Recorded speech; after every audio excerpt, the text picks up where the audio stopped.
Kan kararuamhi o avathung em kan matlang thi avasang em bidon na ruama vanlam kathira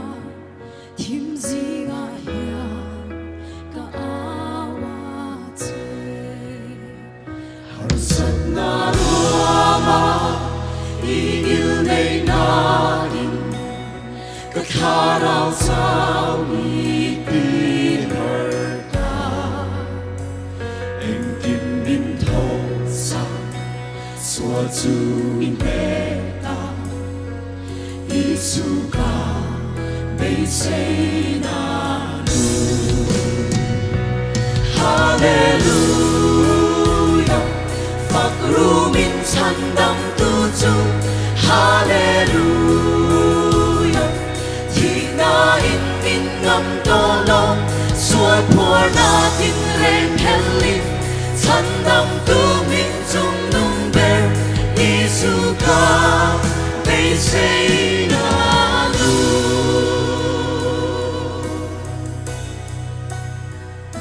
tu nghe sẽ thia mang za ngày na ro bui tu nghe siêu thia mang không ai nằm mà cùng sang râu rêu tu râu bui na hi bin ka suan na song apur da mo krosai buang chua min ngày tâm na chu lal te lal chua kata min ti chang dam tu du ong ita kani le Giêsu ca bây say na nu Hallelujah phật ru min chan dam tu chu Hallelujah thì na in min ngam to lo suan phur na tin ren hellim chan dam tu min chung nung ber Giêsu ca bây say na nu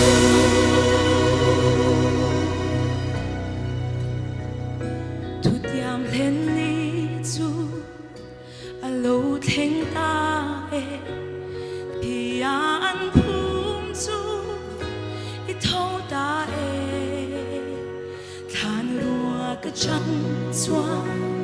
ne tu ao o chua thì na ne na i buang chua ta thu tiam lên ni chu alo theng ta e thì an phum chu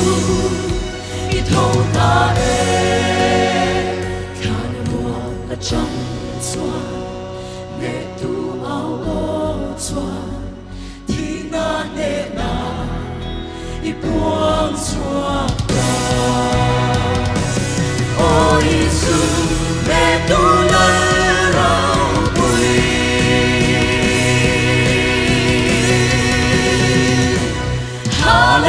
Hallelujah phật ru min chan dam tu chu Hallelujah